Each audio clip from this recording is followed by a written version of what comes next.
네, 검찰의 대장동 사건 항소 포기를 둘러싼 정치권 공방이 날이 갈수록 거칠어지고 있습니다. 민주당은 일선 수사팀의 반발이 쿠데타적 항명이라면서 비판 수위를 높였고, 국민의힘은 이재명 대통령 등 윗선을 겨냥해서 탄핵 사유라고 몰아붙였는데요. 국회 취재기자 연결합니다. 홍서연 기자. 네, 대장동 사건 항소 포기를 둘러싼 여야 공세가 점점 거칠어지고 있습니다. 여야 모두 국정조사 카드를 꺼내든 가운데 화살은 정반대 방향을 겨누고 있는데요. 국민의힘은 법무부와 대통령실 등 윗선의 개입이 있었는지 확인해야 한다고 따져 묻고 있습니다. 국민의힘 장동혁 대표는 단군 이래 최악의 수사 외압이자 재판 외압이라며 탄핵 사유라고 강하게 비판했는데요. 국정조사와 특검을 요구하며 그 끝은 탄핵일 것이라고 거듭 주장했습니다. 발언 듣고 오시겠습니다. 이재명만이 할 수 있는 일입니다. 단군 이래 최악의 수사 외압이자 재판 외압입니다. 명백한 직권남용이자 탄핵 사유입니다. 탄핵 대상으로 누구를 지칭한 것인지에 대한 취재진 질문에 장 대표는 누가 관여했는지 밝히면 될 일이라며 이 대통령까지 보고받고 묵인했다면 탄핵 사유라고 생각한다고 답했습니다. 송원석 원내대표는 오늘 의원총회에서 정성호 법무부 장관이 오전 도어 스태핑에서 외압을 자백했다고 생각한다며 사퇴를 촉구했는데요. 특히 외압 의혹의 진상 규명을 위해선 무엇이든 다 할 수 있다는데 총의를 모았다며 민주당의 국정조사 실시를 재차 제안했습니다.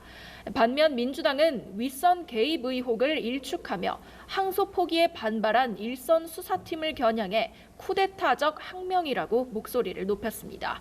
윤석열 전 대통령의 항고 포기에는 침묵하더니 대장동 사건 항소 자제에는 집단 항명하고 있다는 겁니다.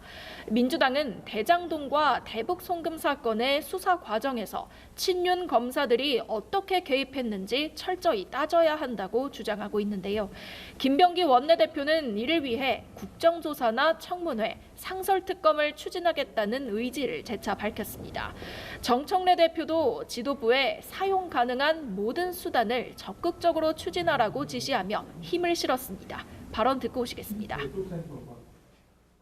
민주주의와 헌법 그리고 내란 청산에 대한 국민의 명령에 대한 항명이다 이렇게 생각합니다.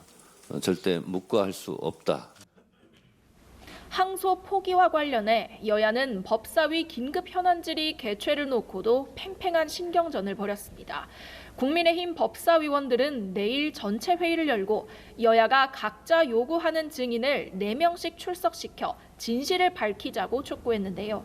추미애 법사위원장은 증인 출석을 일주일 전에 요청해야 함에도 국민의힘이 당장 내일 증인 출석을 요구하고 있다며 무리한 요구라고 일축했습니다. 네, 국정감사가 끝나면서 정치권은 이미 내년 지방선거 준비에 들어갔죠. 네, 여야는 일찌감치 내년 지방선거 모드로 들어간 모습입니다. 민주당은 오늘부터 이틀간 전국 지역위원장 워크숍을 열고 본격적인 조직 정비에 나섰는데요.